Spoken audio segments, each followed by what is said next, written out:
China has ended its decades-long one-child policy to allow all couples to have 2 children.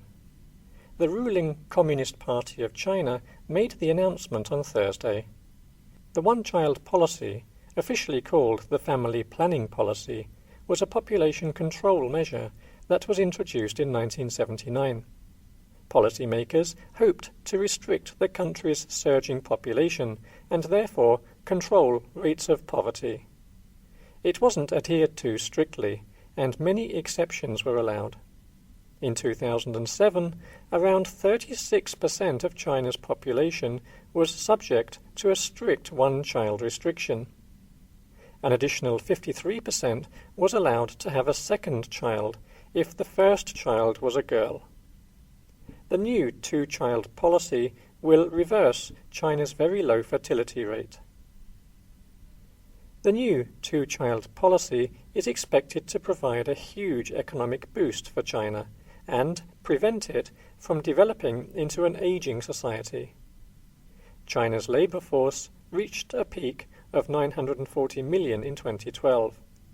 However, this decreased to 930 million in 2014 and was expected to fall by another 29 million by 2020. Predictions from Peking University are that there will be an average of 2.5 million extra newborns per year. This will result in more workers and an additional $11.8 billion in annual consumption. Shares in many international baby goods companies jumped by over 10% after the news was announced. The new policy will affect around 100 million couples.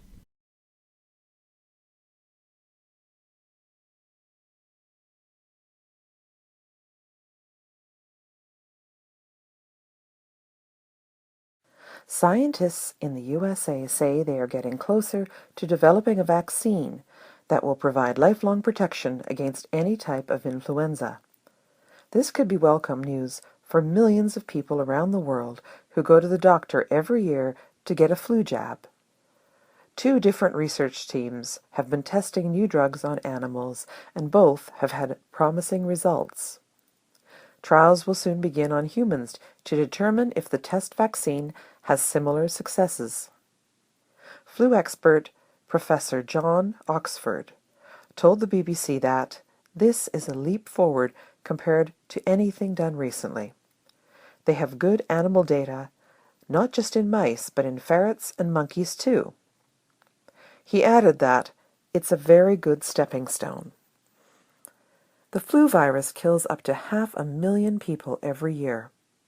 The problem with finding a vaccine is the ever-changing nature of the flu virus. It is in a constant state of mutation. Doctors have to predict which strains of the virus are likely to cause the most infections and then create an updated version of the vaccine accordingly. For this reason, the success rate of most flu vaccines is very low because much of the process involves a lot of guesswork. Scientists say that vaccines in the U.S. reduced the risk of catching flu by just 23% last year. The website inverse.com said the research could point to how we could go about making vaccines for other viruses that mutate rapidly, like HIV or the common cold. This is Cynthia Jones reporting from Vancouver, Canada.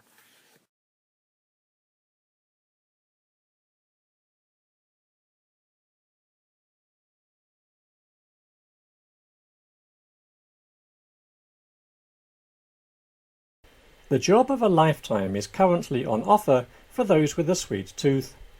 Cambridge University in the UK has just posted a position on its careers website advertising for a researcher of chocolate. Chocolate lovers with a scientific mind will have the chance to apply for a job as a researcher and study for a PhD. The successful candidate will investigate the properties that make chocolate melt. Their objective will be to stop chocolate melting in warmer climes. The careers post states, "The project will investigate the factors which allow chocolate which has a melting point close to that of the human body, to remain solid and retain qualities sought by consumers when it is stored and sold in warm climates. The position involves 3.5 years of experimenting with how chocolate melts in the mouth and in different temperatures.